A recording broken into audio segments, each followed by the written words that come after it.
My name is Jack Kirsting, and I'm the third headmaster in the history of Archway Scottsdale. I have the honor and privilege of succeeding Mr. Robbie Kuhlman, my dear friend, the founding headmaster of Archway Scottsdale, from whom I learned a great deal, and Mrs. Lisa Armstrong, also my friend and colleague of 9 years, whose kind support and collaboration have always been a source of joy for me. And it's truly an honor to be the third in line from Robbie and Lisa. Mrs. Armstrong continues in the lead office, sometimes called the support office of Great Hearts, working on curriculum development and implementation. And Mr. Kuhlman now runs his family's business after serving in several capacities for Great Hearts Arizona and Great Hearts Texas. And I hope to lead our school in service of our staff and faculty, in partnership with you, our parents, and in concert with our charter management organization, Great Hearts, to strive to continue and build on the tradition of excellence that is the legacy of our first two headmasters. My personal history began in Kansas City, Missouri. Kansas City. Back in 1952, when I was the firstborn of Jack and Rita Kirsting. My mom is fond of recalling how afterward, in the wee hours of the morning, while Dad was out watching a movie, one of those Japanese movies, at 1:10 in the morning, she was being wheeled down the hospital hall repeating, "I had a baby boy.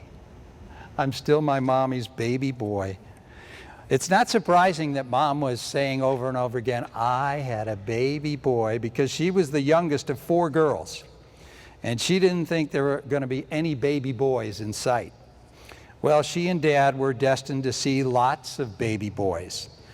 My father in later years let people know that he and Mom had 7 children, all of them girls, but the first 6. As you may know, I have adapted that line to fit our own family's situation. My wife Jenny and I have 8 children of our own. 2 still live at home, 3 are married. Our 12th grandchild is due in November. 1 more of our children will be married at Christmas. 1 is studying for the priesthood in Rome, and 1 is a Franciscan friar working on the reservation in Levine. Our oldest, John, is married to Angela. They have 7 children, and the latest is Francesca, and she was born in the car on the way to the hospital just a little over a month ago. John worked for Great Hearts for 10 years, and he introduced me to the network. He and his family live in Austin, where John works as an athletic director for Valor Schools. My son Augie is in Napa, California. He and his wife Branca are expecting their 3rd child in November. Augie's a 3rd-level sommelier, and he's the owner of Carbon, a wine service business. And then Luke and Leanna just welcomed Elizabeth Marie to the family, joining her brother Joseph. Luke's a nuclear engineer working for Sandia Labs out of New Mexico.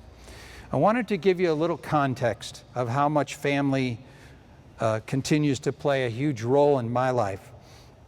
And it's given me a unique understanding of the importance of that institution, the family, and the institution in which I've labored these many years, the school. When family and school mutually support one another, great things can happen. From the time I graduated school in 1975 until today, I have been involved in education as a teacher, supervisor, and administrator in 7 schools. And many of them were excellent schools, continue to be excellent schools, spanning 4 states. And they're schools in the private and the public sector. I have also visited schools in several states as an educational consultant. There's nothing out there anywhere near as good as Great Hearts. You have chosen wisely in choosing Great Hearts.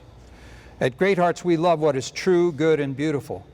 We avoid pop culture and current events to focus, not because they're bad, but in order to focus our attention on those things we know have been proven to have lasting value. We focus our students on great works of the past. This has an added benefit of avoiding politics and divisions of the day, or of dividing our students who may or may not be exposed to the latest fad, the latest video game, YouTube, movie, etc. We can avoid those conversations. We can have our students focus on a shared experience together at school that we know has value. For instance, I'll give you an example. Together we read the Chronicles of Narnia, but we don't read Harry Potter. Now, I for one think Harry Potter may stand the test of time. I really enjoyed reading the books aloud to my own children, but they've never been in any school that I've been a part of or that I've led. I do think the Potter books explore human virtue, but I am sure there are some of you who are scandalized. Maybe there are some of you scandalized that I should think a work about witches, wizards, and witchcraft should ever enter my children's imagination. But all of us, I imagine, trust the Chronicles of Narnia. They were written by one of the greatest authors of the 20th century. They have stood the test of time, and at a distance from what our students have experienced in real time, the books at least, not the movies, but the books at least provide a quality shared experience for our students. And that experience serves as the basis for Socratic discussion that we have even with our 5 to 11-year-old students. And that Socratic discussion leads to profound learning, and you may have experienced it already. I know when my son, my youngest son, Noah, started at Glendale Prep, the change was just immediate and, I want to say immense. He had been going to a very good private school in Northern California. And then he transferred here to Glendale Prep his sophomore year. When he was a freshman in California, and it was a good school, I would ask him every day, well, what'd you learn today? How's it going? And I got very little from him. I mean, I had to pull and tug and hardly got anything, right? As soon as he came to Glendale Prep, I never had to ask him again what he was learning. It just poured out of him. He would talk for hours about it. He and his friends would make movies about what they were learning and create new myths, new Greek myths they would write. It was just amazing. I couldn't believe it. And the difference is the Socratic method. That was the difference. It wasn't the curriculum, it wasn't the books they were studying. The books in Northern California were pretty good books, but it was the method, the Socratic method. But the books matter too. You have to choose carefully great children's literature, fairy tales, fables, books by Anderson, Hans Christian Andersen, and C.S. Lewis, as we've talked about, and George MacDonald, and other great authors, and great children's poetry. And then the core knowledge selections that we read. So we read wonderful things. That populates our curriculum. But the key is we use the Socratic method. It's amazing. And it just makes me want to remind you that you've chosen wisely. Even though we live in the most divisive time in my memory, and I have to let you know that I lived through the 60s, which was pretty divisive with Vietnam and the protests, the unrest. But 21st century America, divided, confused, conflicted, anxious, and as fearful, I think, as we have ever been in my lifetime. That's where we are now. So it's a tough time to be here. So we really need the best for our children. And despite these deep concerns we have for our society and our world, and really because of it, we need to choose unity among our families. We have to choose unity, even though we know there's a lot of things we disagree about. And they are real things to disagree about. They're very important things, like COVID, and how best to keep our children safe, healthy, and growing despite this continuing and daunting threat. As much as possible, we've got to leave the differences aside and seek together truth, goodness, and beauty for our students, for your children, our children. We probably do not begin to understand why our neighbors and fellow parents may disagree vehemently about what seems so obvious to us. mean, it happens just within families. I know my wife's family. I know some of my own sons. We disagree. But that is the state of things now. And it calls for all the wisdom, understanding, tolerance, and charity we can muster so that we can hold together for the sake of our children. If your conscience tells you that the Great Heart's mitigation policies are not safe enough for your children, then I respect your freedom to choose to withdraw your students. But it would sadden me, because I believe when you chose Great Hearts, you chose wisely. And as a Great Hearts headmaster, I must follow the guidelines that Great Hearts gives us. I don't really have a choice. I've had, 3 to 5 emails a day about those guidelines. And, you know, I feel for people, but I know that I have to follow the guidelines that Great Hearts is giving me. I did it last year at Archway Glendale. We were fortunate. We had only 2 times when a section of students required quarantine, and after mid-January, we had not a single student or teacher test positive for COVID. I trusted the guidelines. We tracked what worked. We were able to figure out what didn't really make a difference. And I trust that Great Hearts is staying vigilant now and will continue to be vigilant. And we are being vigilant at Archway Scottsdale. We have great nurses, and they are keeping us informed. We have a wonderful COVID response coordinator who's guarding the door back there right now, Mrs. Gonzalez. Why are you still here, Mrs. Gonzalez? She's making sure that I don't say anything stupid, which could happen, you know. And let me know if you think I have said anything stupid. At the question time, you can let me know. But I'm going to trust Great Hearts to be vigilant, and I'm going to follow their guidelines. I know we're focusing on our unique school population, but we have to also be aware of what's happening outside our school, and we're trying to do both. Our school, Archway Classical Academy, Scottsdale, is truly an amazing institution. How are we doing now, in spite of all the craziness about us? Well, I gotta say, to give you just a brief recent history, in a very short time, this school has expanded from the smallest Great Hearts school to the largest Great Hearts school in history. And that expansion presented and still presents its own challenges, as you parents who have lived through it well know. I mean, we're sitting here, this is supposedly our gym. This is not a gym floor. And if you go past this wall, you'll see a huge warehouse. Well, that warehouse needs to be developed into classrooms and meeting rooms. So we've still got issues with expansion. But in addition to the challenge of rapid expansion, we've endured 1.5 years of COVID like everybody else in the world. The pandemic has not only set our school back, but it has also set back nearly every school in the world, certainly in our nation. And the studies and our own anecdotal evidence confirm that distance learning did not help students. The students didn't learn as well or nearly as well as the in-school students. And many students, as a result, are suffering from anxiety and depression and a lack of positive socialization that will make it more difficult than ever for our school and any school to successfully teach and support students as they learn. But we're going to do our very best.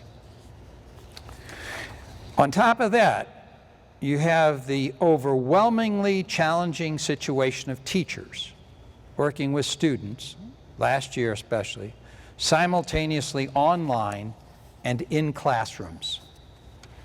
Or the teachers who had to work solely online after spending an entire career in the classroom. It's just so different. And this has caused us to see a number of teachers leave the profession entirely. And that's nationwide, probably it's worldwide, I don't know that. What was already a teacher shortage in our country is now an acute and even critical teacher shortage. I know that because from the time I was asked to become the headmaster of Archway Classical Academy, Scottsdale, and I agreed to do so. From that time on, even though I still had to finish up at Glendale, starting in April, I've been working a tremendous number of hours to find, interview, and hire teachers, because that's where it all starts. You've got to hire the best people. And all the Great Hearts headmasters have experienced this hiring season, not just me, but all of them, as by far the most difficult in our history. And it's not because of Great Hearts. It's just, you know, society-wide. In founding Archway Glendale in 2013, we had to hire 50 teachers and 5 staff members for a 3-section school.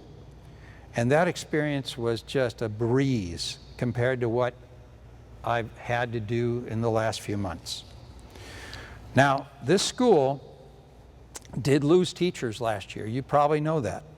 We have 31 first-year teachers and staff, when you include the apprentice teachers that for the first time are now promoted to leads. And that's among 113 teachers and staff, 31. That's a large number. And we're still understaffed. We still need to hire 2 more assistants, even though school began way back on August 11th. And I'm spending time each day, each evening, even before I came here to talk to you, looking for and interviewing teaching candidates. And that may continue for a while. And that's okay, because my #1 job is to get the right people on the bus. Some of you have wondered aloud or in emails to me or to those above me at Great Hearts why I have not spent more time meeting with you and talking with you and partnering with parents, or why we do not have lots and lots of events planned like we used to in the heyday when Mrs. Armstrong had an event every other day. Wasn't it every other day, Elizabeth? Yeah, I think it was. My answer partially is that my first priority is to get the right teachers on the bus, as I've just said. My second priority is to place those teachers in the right classrooms. My third priority is to get those teachers the orientation and professional development they need. Every week I'm working with the new teachers, Teach Like a Champion. I meet with them every week. I'm coaching them 2 days a week. All I do is go into classrooms, observe, and then debrief teachers. We've got some pretty good teachers. I think we did a pretty good job of hiring. My teachers need to hit the ground running, but the 4th priority is to coach teachers so they get better quickly and profoundly each day. When you coach teachers, and I don't know if familiar with that phrase of instructional coaching, but studies have shown that if you coach a teacher consistently, like once a week or once every 2 weeks, with an observation and a debriefing, that teacher grows 4 years just in 1 year. And so that's what we do. That's one of the reasons Great Hearts is so good. We do that at all our schools. So our teachers develop very quickly. But even after that, even before I would spend time with you, I'm going to spend time with your students. And I've been doing a lot of that. I'm getting to know them, I'm observing them, I'm listening to their teachers report to me about them, and I'm encouraging them to become the archers they are called to be. You may not know this, but on my job description, the top line says that I must go into a kindergarten classroom every day and disrupt. And I'm really good at it. It's the #1 thing in my job description, and I am so good. I just went in to Mrs. Dunn's classroom yesterday, and I sang to them, "You put the lime in the coconut and drank it all up." Boy, they loved that one. That was so much fun. But we have a lot of fun, and I do believe in having fun at school, by the way. So that's what I'm spending my time doing, but I promise you, I will have time.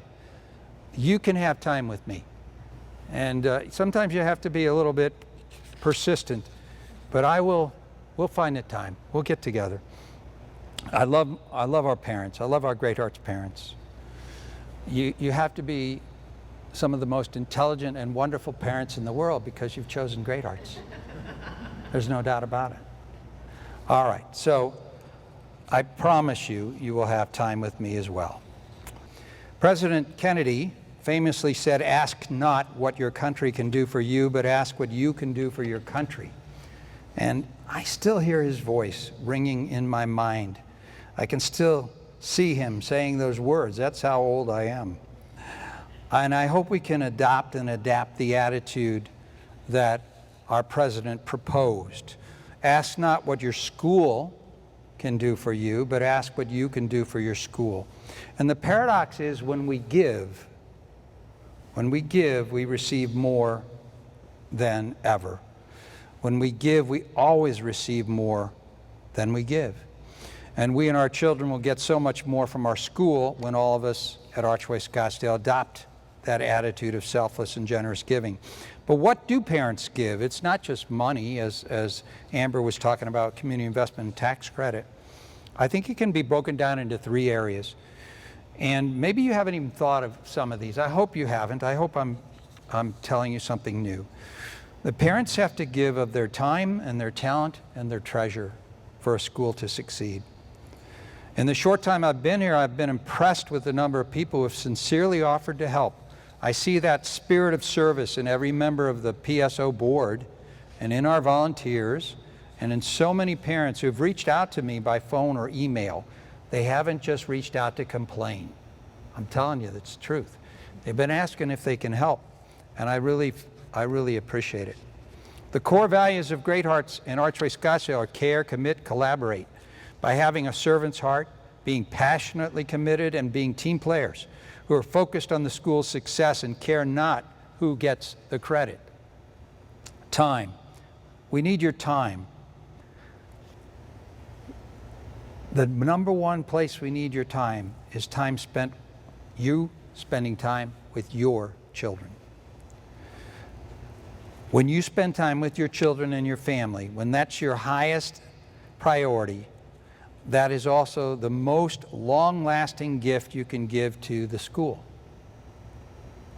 Prioritizing family time, evening meals together, a ritual of family reading to and with children every night, playing family games, especially math games, on a weekly basis, perhaps initiating a family game night. We're not talking video games here, but math games, thinking games, board games. Time spent making sure your children know you care and support them, and you support every family member in their effort to grow and flourish. Time spent organizing your home so your students have a safe, well-lit, quiet place where they can engage deeply in their homework assignments, and time to ask them questions about what they are learning, and to look at their homework, not so much as the homework police, but as someone looking to adequately thank or even precisely praise your students for the work they do. Schoolwork can be fun. I want it always to be fun, but it is work, and it does take effort. It's important that we take the time as parents to acknowledge the effort our children make and support them as they exercise the virtues of responsibility and perseverance. In addition, we must make time to communicate courageously and courteously with teachers who give so much to our students. And the best way to communicate with teachers is to ask questions. Just to be genuine, ask questions. Anything that you are concerned about, something you hear from your student. It may be very accurate what your student's reporting to you, but it might not, because sometimes students don't quite perceive things accurately. But if you ask teachers, they will tell you what's going on. So we as parents can learn a lot from talking to teachers, and we can learn a lot about how to support our students. And I'll tell you what, teachers learn a lot from parents. I have learned more from parents than anyone else who mentored me as an educator. And that is the absolute truth. If your family commitment and your work commitment allow, we would love to have you volunteer. The PSO board, the Parent Service Organization, can direct you to many volunteer opportunities that support teachers, like copycats. Those are our parents who come in and just make copies so that the teaching assistant doesn't have to do it. The teaching assistant can stay in the classroom and teach, which is what we prefer. And the PSO can also direct you to how to support our community building efforts.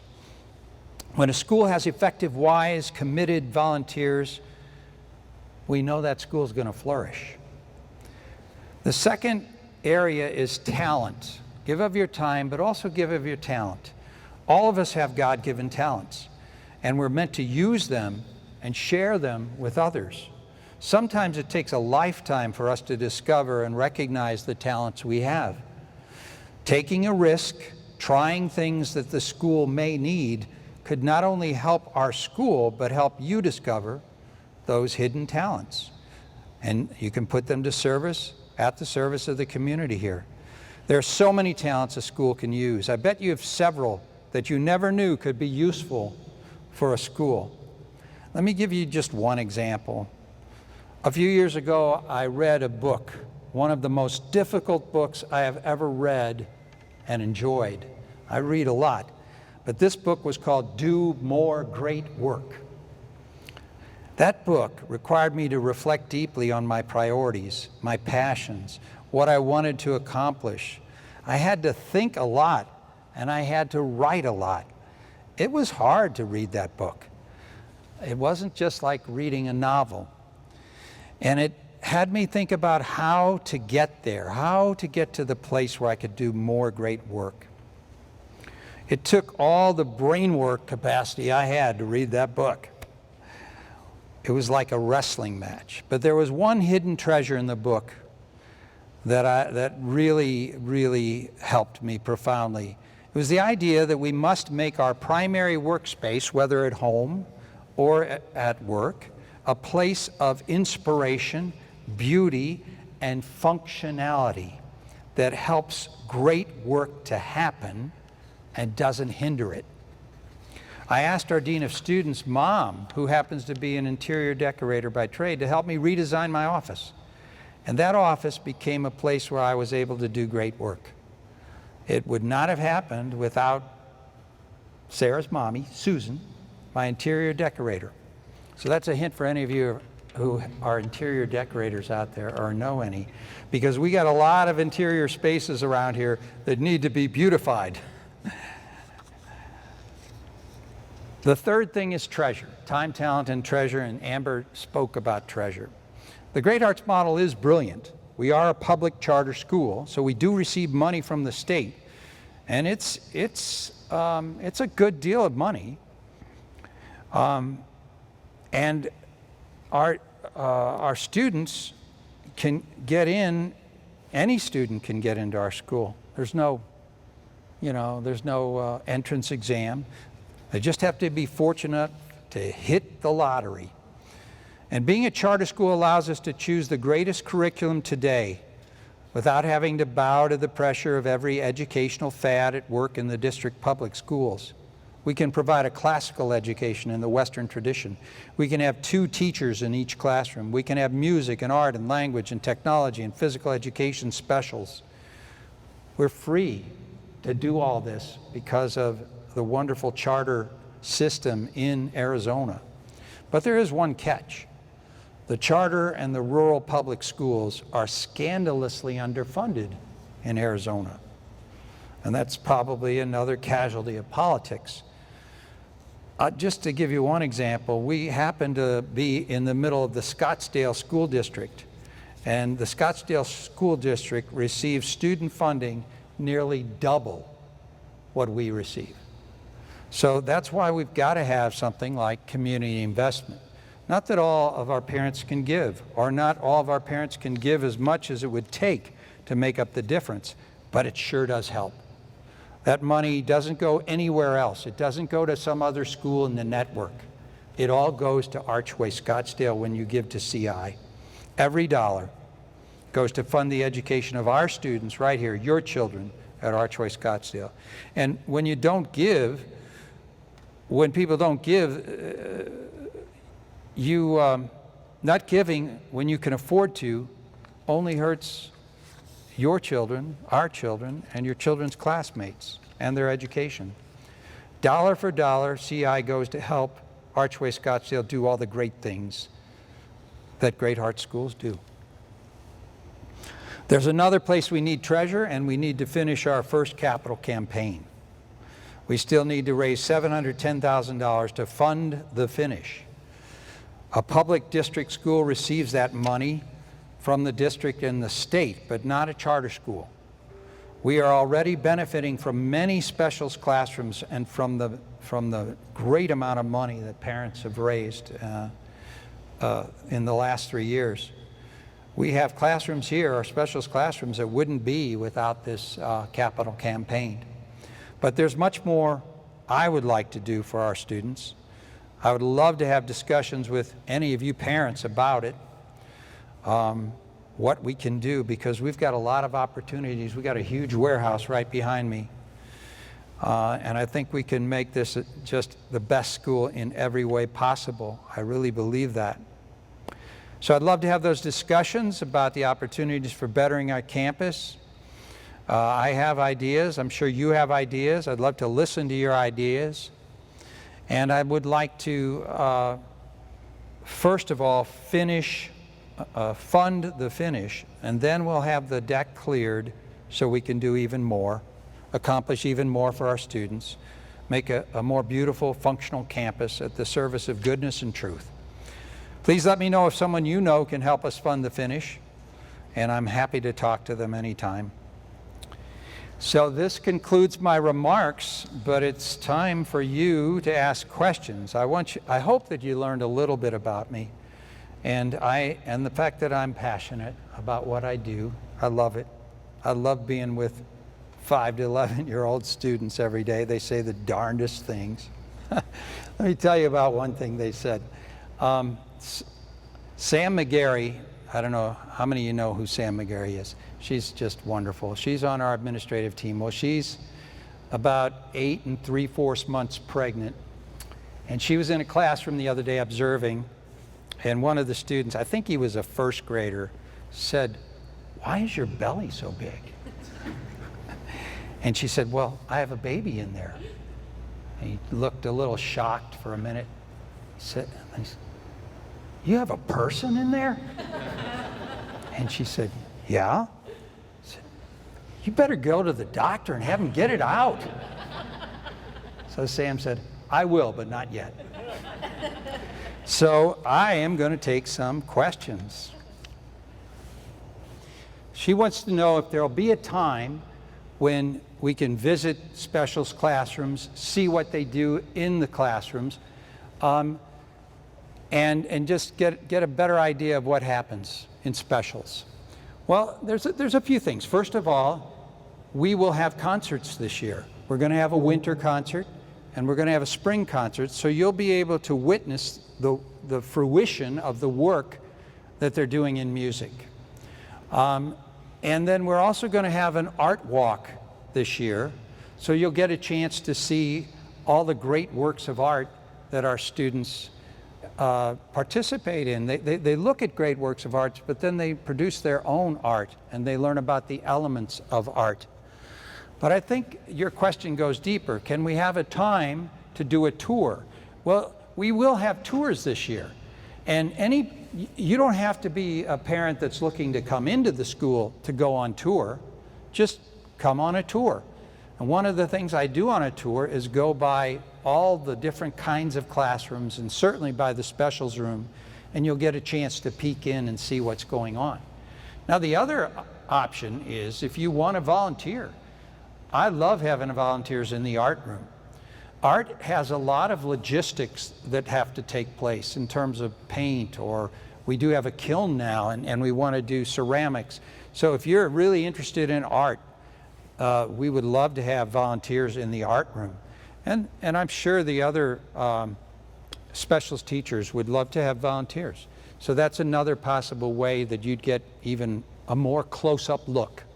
I hope that answers your question. What else do we have? The question is, how do we go about volunteering for anything really, but specifically for volunteering to help out art teachers or help out in a specials classroom? So I think that the first thing you want to do is contact the PSO volunteer director. So if you look on the emails that we send each Thursday, you should be able to find out who that is. If you can't, just email me, and I'll put you in touch with that person. And then also when you email me, say, I think I'd like to volunteer in the art room. I would go through me, probably be the easiest way, and then I know where to direct the rest of it. But ultimately, we do have a volunteer director with the PSO who takes information from people and including what they would like to volunteer for. But when it comes to something that would be in the classrooms, I think you should go to me too. Okay? So I'll look for an email from you. I don't know if I necessarily am going to do that, but I But you just want to know how to advise other people if they want to do it. That's good. Okay, that's didn't good. know that was an opportunity. So Hey, look. I didn't know that was actually an opportunity, and I don't know what the See, times are. the people up in the central office don't always want to admit that I think outside the box, but I do think outside the box. So if anybody has an idea that you think, wow, this is a crazy idea, send it to me. I might like it. Elizabeth knows how much I like crazy ideas. We have fun together sharing them. What else can I answer tonight? Yes, sir. No, I just want to say thank you to you and all the teachers. I mean, it's not an easy year, and with everything going on, I mean, really, my son is in kindergarten. I can tell you, I'm very impressed. Even from drop off to pick up to everything. And it's just not an easy year. You guys are adjusting. As a parent, we are adjusting. So thank you. Thank you so much for saying that. So that wasn't really a question. It was more of a thank you, because this is a difficult year. Well, last year I think was even more difficult, but we don't know yet. Maybe this one will bring some more difficulties with it. But yeah, I do think we're doing some good things. Can we get better? Yes, we can get better, but we're working on it all the time. We're always thinking about how to get pick up and drop off better. Meeting next week with traffic engineers, and we're looking at all kinds of possibilities for because it takes too long. People don't have time to waste sitting in line for an hour to drop off their kids or pick them up. That's not right. And I feel that. I know I want to change it, but I have to be patient. We have to work through it and figure it out. We're kind of surrounded by businesses who are kind of powerful businesses. They have, like Westworld has, they just have a lot of influence with the city of Scottsdale. So there's certain things that we have not been able to do. But I will tell you this, we met with the traffic engineer, and they changed the light up here at 94th and Bell, and it's made it a lot better. So little incremental things are getting better, and we're going to keep working on it, okay? And if you have a child in kindergarten, you have some of the best teachers in the world here. They are so good. So thank you. Okay, the question is, will our class sizes always be 30? How will we use that space is another question. It's like a two-part. If there were classrooms created here and meeting rooms, it would not be to increase the number of sections or the number of students in the class, and I think we'll stay with 30. It's a good number when you have 2 teachers. As long as you have the 2 teachers. What we get out of it is 2 science labs. I want 2 science labs there. I don't know if we need another gym or not, or if we just need a gym floor here. But we don't have a good place to have faculty meetings, for instance. When you have 113 people on your staff and faculty, you need a pretty good sized room for meetings, and we can't do them in here because Athenaeum's going on. So that's another thing, a space where we can have more clubs, because our parents love having after school clubs, and we have some really good ones, but we don't really even have enough space to do it. That's some of the limiting factors we have. I think there's a lot of good ideas out there, and we'll just have to keep discussing and thinking through what's going to be the best ideas. But we're not going to, I would say you can pretty much count on right around 30. If I could reduce it to 28, I might, because some of our classrooms I think aren't the actual space is a little small. And I personally feel a little crowded in them sometimes. But they're not too bad. 30's okay. The last I heard is that we, Archway Scottsdale, will not be able to be on that field until the 27th of September. I don't know how many games they'll play before then. I think they have a game on the 24th that they'll be able to play on that field, and then they have a homecoming game in October. So from about the I'm thinking from about the 24th on, the field will be completely ready, except there won't be stands yet, there won't be lighting. We'll bring in temporary lighting. There won't be permanent lighting yet. There won't be locker rooms, and there won't be, what do they call it? Scoreboard. Yeah, so those are things we're still hoping to raise money for. That's why we need $710,000 still. We could do some after-school clubs out there. I was just talking to Mr. Brush about it 2 days ago, because Wednesday, we're trying to get more clubs in on Wednesdays. And that's one opportunity to use that field once the weather's a little better. So probably, you know, the late fall and early winter, we can probably use the field for clubs. I think when it gets a little bit hotter again, which I'm hoping won't happen till July next year.